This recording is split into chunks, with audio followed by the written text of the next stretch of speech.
आइफव picnic स्पटनि committee जानानै जोङो गासैबो रायजो राजाफोरखौ जोङो जोंनि गोसो गोरबोनिफ्राय गोजोन हामलायथिखौ बावहरनाय जाबाय। आरो बेजों लोगोसे जोंनि पिकनिक स्पटआ 7 आरो 8 बे मोननै सानाव दिनखालि बन्द जादोंमोन।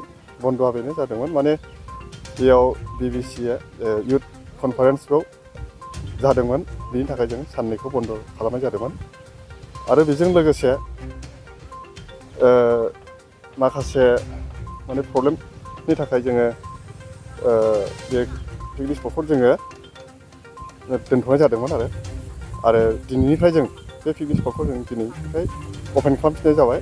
आरो दिनैनिफ्राय जाफैनो हासिगोन, बयबो फैनानै गासैबो मानसिफ्रानो फैनानै जाफैनो हासिगोन दिनैनिफ्राय। आरो फैगासिनो दङ, दिनै माखासे पिकनिक पार्टिफ्रा फैगासिनो दङ, जोंनो फन हरगासिनो दङ, बिसोर जाफैगोन दिनैबो। आरो जायफ्रा फैनो आसा दङ बिसोर फैनो हासिगोन आरो दिनैनिफ्राय। बन्द समावबो सोरबा पिकनिक जानो फैदोंमोन नामा? बन्द समाव फैदोंमोन, गोबाङैनो फैदोंमोन। नाथाय बै गेटनिफ्राय जोङो बिसोरखौ माने बन्दनि थाखाय जों बिसोरखौ हाबथ'नाय जायाखै। आरो सोरबा फैनानै जानानै थांदों, साइलेन्टयै जानानै थांदों, खुनु दामनाय देनाय गैया, बिसोर जानानै थांदों माखासे मानसिफ्रा। नाथाय दा दिनैनिफ्राय अपेन दामनाय देनायबो दामनो मोनगोन बा जानो मोनगोन आरोखि। मा मा सुबिदाफोर दङ जोंनि पिकनिक स्पटआव? जोङो सुबिदाखौ खालामना होनाय जादों, माने बेरायनो थाखाय जोंहा ओरैनो साफा खालामदों। बे जायगायाव साफाया बेनो बैग्रिबारियाव जों बेरायनो हागोन जोंनियाव। आरो गराय सिबथि होनना बुङो, गराय सिबथि सिनारि पाइन ट्रि बायदि आरो बे दंफाङाबो दं सिनारि। ओमफ्राय बेजों लोगोसे बटिं दं, गाखोनो थाखाय पेडेल बटिं, बेयाव गाखोनो हागोन। आरो बेखिनि बाला अन्थाइफोरखौ नायनो हागोन आरो। हाइसै नोंसिनाव बेसेबांसो मानसिफोर जमा जायो? ओरैनो हाइस जमा जानाया बेनो, जोंनाव हाइस ओरैनो दाख्लैसोफोराव माने ओरैनो 1500 बिदिनो जाबाय थादों आरो मानसिफ्रा। आरो गारिफ्रा बिदिनो फैदोंमोन, बिदिनो 30-35टा गारि फैदोंमोन आरो। आसा खालाम नामा एबारावबो जों आसा खालामदों माने फैगोन मानसिफ्रा फैगासिनो, माने जोंनो फन खालामगासिनो दं माला अपेन जाफिनगोन होननानै। ओमफ्राय जोङो बुंदों 9 तारिखनिफ्राय अपेन जागोन होननानै। दा दिनैनिफ्राय अपेन आरो फैसिगोन आरो दिनैनिफ्राय बयनो हासिगोन, जाफैनो हासिगोन आरो। जायगाखौबो जों साफा खालामफिनखाबाय आरो। दा ब्रिजआबोथ' सोलिगासिनो दं जोंनि आइफवालियाव, मोनसे ब्रिज गोलावनो। बे ब्रिजआ जाहैबाय बे थुक्राझारनिफ्राय फैनानै ओरै फाथाबारि, बर'फोथार, उगुरि, खैलामैला थांगोन बे ब्रिजआ, बे लामाया।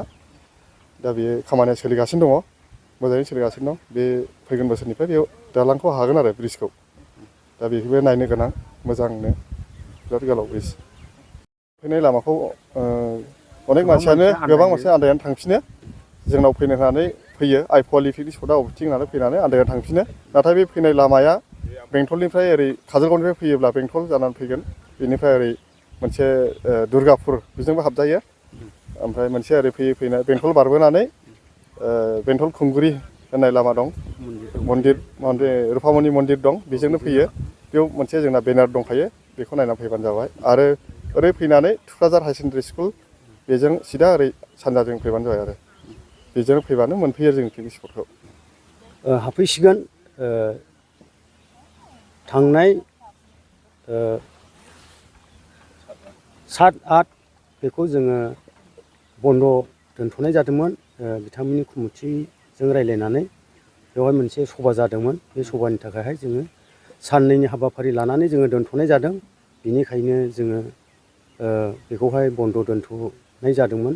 दा जोङो आइफवालि पिकनिक स्पटआव लावखार ओंखाम जानायखौ दिनैनिफ्राय गोदानै खुलिनानै होफिननाय जाबाय। आसलथे बिथांमोना बे साननै दोनथ'नायाव गुबुन गुबुन लावखार ओंखाम जाफैग्रा बिथांमोना बन्द जाबाय होननानै साननो हागौ, नोंथांमोना बेनि सायाव मा बुङो? बन्द जायाखै। जोङो साननैनि थाखायहाय बिथांमोननि कमिटिजों रायज्लायनानै जोङो बेखौ दोनथ'नाय जादों। आरो सिगाङावबो जादोंमोन, पिकनिकआ मोजाङै मोजां जादोंमोन।